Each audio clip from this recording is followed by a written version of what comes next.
एक 14 साल की लड़की, एक घर का नौकर और एक ऐसी रात जिसने तलवार फैमिली, पुलिस, मीडिया और पूरे देश को हिला के रख दिया था। आज भी एक ऐसा सवाल है जिसका जवाब इंडिया के हर एक इंसान को जानना है कि आरुषि और हेमराज को मारा किसने। सो हेलो गाइस, मेरा नाम है अथर्व और आप सबका स्वागत है अनरिजॉल्व पेजेस पर। और आज हम बात करेंगे India most controversial double murder case Aarushi और हेमराज के बारे में। सबसे पहले हम लोग आरुषि, उसकी फैमिली और हेमराज के बारे में जान लेते हैं। आरुषि का जन्म 24 मई 1994 को दिल्ली में हुआ। वो दिल्ली पब्लिक स्कूल में पढ़ती थी एंड एज ए स्टूडेंट वो काफ़ी ब्राइट थी। वो नोएडा के जलवायु विहार में अपने पेरेंट्स डॉक्टर राजेश और डॉक्टर नुपुर तलवार के साथ रहती थी। राजेश और नुपुर दोनों डेंटिस्ट थे। आरुषि उन दोनों की इकलौती बेटी थी, इसलिए वो अपनी बेटी से काफ़ी ज़्यादा प्यार करते थे। और जैसे कि मैंने आपको अभी बताया, राजेश और नुपुर दोनों डेंटिस्ट थे और अपने काम में काफ़ी ज़्यादा बिजी रहते थे, इसलिए आरुषि का ख्याल रखने के लिए उन्होंने इन होम सर्वेंट हायर करा था जिसका नाम है हेमराज बंजाड़े। 45 ईयर्स के हेमराज नेपाल से थे और उन्होंने 2006 में तलवार फैमिली में काम करना शुरू किया था। लेकिन हेमराज के अलावा इस घर में और एक मेड काम करती थी जिनका नाम है भारती मंडल, जो आमतौर पर घर में झाड़ू और पोछा लगाने का काम करती थी। 15 मई 2008 ये दिन तलवार फैमिली के लिए काफ़ी नॉर्मल था। सब लोगों ने रात को करीब 9:30 बजे तक खाना खा लिया था और सारे लोग अपने अपने रूम्स में चले गए थे। लेकिन राजेश अपने लैपटॉप में रात 12 बजे तक काम कर रहे थे और 12:08 पर उन्होंने लास्ट टाइम इंटरनेट यूज़ किया था और फिर वो सो गए। और फिर इस घर में कुछ ऐसा हुआ जिसने पूरे देश को हिला के रख दिया था। 16 मई की सुबह करीब 6 बजे भारती काम करने के लिए घर में आती है। वैसे तो सुबह के टाइम हेमराज ही भारती के लिए मेन डोर खोलता था, लेकिन उस दिन हेमराज घर से गायब था, इसलिए नुपुर को मेन डोर खोलना पड़ा। और तब तक राजेश भी नींद से जाग चुके थे। और जैसे ही वो अपने रूम में से बाहर आए तो उन्होंने देखा कि डाइनिंग टेबल पर एक विस्की की बोतल पड़ी हुई है और उस पर खून भी लगा हुआ है। ये नज़ारा देखकर वो शॉक हो गए और उन्होंने ये बात नुपुर को दिखाई और वो भी शॉक हो गई, जिसके तुरंत बाद वो दोनों आरुषि को देखने के लिए उसके रूम में गए। लेकिन आरुषि के रूम का डोर हल्का खुला था। आरुषि अपने पेड़ पर ही थी, लेकिन एक लाश बनकर उसे गला काट कर मारा गया था। अपने बेटे की ऐसी हालत देखकर राजेश तो काफ़ी ज़ोर ज़ोर से रोने लगे, लेकिन नुपुर बिल्कुल शांत खड़ी थी शौक की वजह से। और उनकी आवाज़ सुनकर भारती भी आरुषि के कमरे में आ गई। तब नुपुर ने सबसे पहले भारती से कहा कि ये देखो हेमराज ने क्या कर दिया। थोड़ी देर बाद राजेश ने उसके फ्रेंड्स एंड फैमिली को कॉल किया और यहाँ भारती ने सारे नेबर्स को बुला लिया और उनमें से एक आदमी ने वॉचमैन को पुलिस को बुलाने के लिए सजेस्ट किया। पुलिस तो आई, लेकिन तब तक क्राइम सीन से काफ़ी सारे एविडेंस डिस्ट्रॉय हो चुके थे, क्योंकि पुलिस के आने तक काफ़ी सारे लोग क्राइम सीन पर आ चुके थे। मगर फॉरेंसिक टीम ने कुछ न कुछ एविडेंस कलेक्ट करने का ट्राई किया, लेकिन पुलिस इस केस में काफ़ी ज़्यादा लापरवाही दिखा रही थी। उन्होंने काफ़ी टाइम बाद आरुषि की बॉडी को पोस्टमार्टम के लिए भेज दिया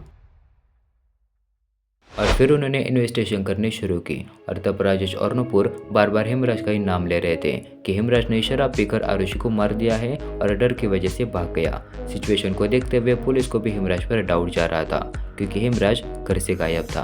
पुलिस ने तुरंत हेमराज को ढूंढना चालू कर दिया और दूसरी टीम ने घर की तलाशी ली और तब उन्हें टेरेस पर जाने वाली सीढ़ियाँ देखी जिस पर खून भी लगा हुआ था। पर टेरेस का डोर उस दिन लॉक था और उसकी चाबी किसी के पास भी नहीं थी, इसलिए 16 तारीख को टेरेस पर कोई भी ऑफिसर चेकिंग करने के लिए नहीं गया और यहीं पर पुलिस की सबसे बड़ी गलती हो गई। लेकिन ये कहानी यही खत्म नहीं होती। नेक्स्ट डे 17 मई को राजेश के friend and retired ASP officer के गौतम क्राइम सीन पर पहुंचे और जब वो क्राइम सीन का मुआयना कर रहे थे तब उन्होंने सीढ़ियों पर लगे खून के निशान देखे।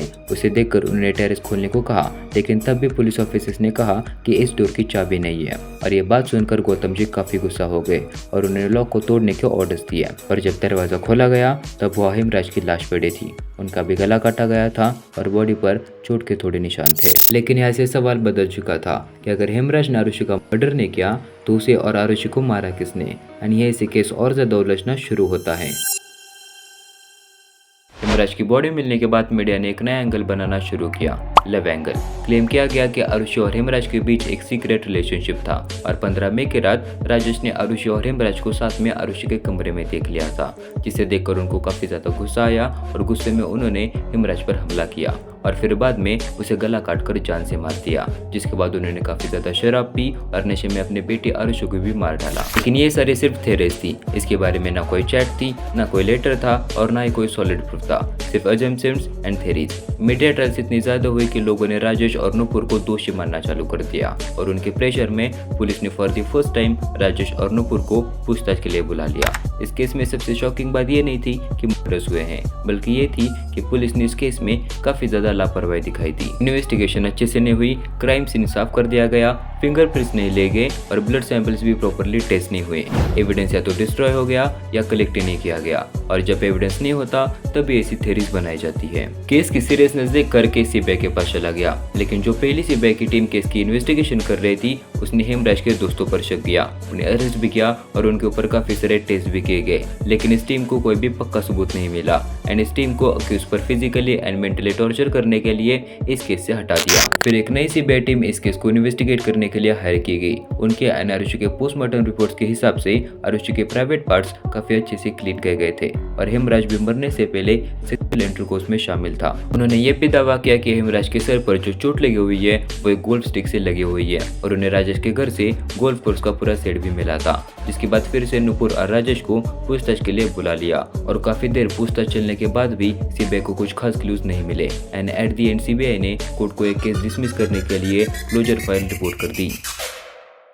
लेकिन सीबीआई के एडिशनल एसपी ऑफिसर ने एक नई थ्योरी कोर्ट के सामने रख दी एंड उनके हिसाब से 15 मई की रात राजेश अपने कमरे में सो रहे थे, लेकिन उनको आरुषि के कमरे से कुछ आवाज सुनाई दी और उन्होंने अपने कमरे में रखी हुई गोल्फ स्टिक उठाई और आरुषि के कमरे की ओर चले गए, जहां आरुषि और हेमराज एक साथ पाए गए, जिसे देखकर उन्हें काफी ज्यादा गुस्सा आया और उन्होंने गोल्फ स्टिक से हेमराज के सर पर वार कर दिया, जिसकी वजह से हेमराज नीचे गिर गया और जैसे वो दूसरी बार हेमराज को मारने गए तो गलती से वो स्टिक आरुषि को लग गई और इसी बीच आवाज की वजह से नुपुर भी आरुषि के कमरे में आ गई थी। क्योंकि दोनों वक्त राजेश ने काफी जोर से वार किया था, इसलिए आरुषि और हेमराज की ऑन द स्पॉट डेथ हो गई।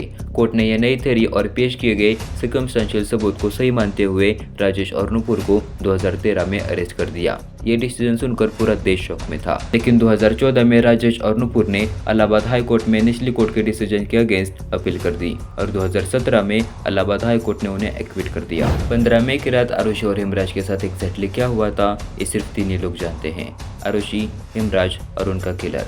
बाकी इस केस में काफ़ी सारी ऐसी बातें हैं जिसका जवाब कोई भी नहीं जानता, इसलिए ये इंडिया का बिगेस्ट कंट्रोवर्शियल केस माना जाता है। बाय द वे, आपको इस केस के बारे में क्या लगता है? कमेंट्स में अपना ओपिनियन जरूर शेयर कीजिए और आपको ये वीडियो पसंद आई हो तो लाइक और सब्सक्राइब करके हमारे साथ जुड़े रहिए, जो हम लाते रहेंगे ऐसी real life crime stories 7 resolve pages पर।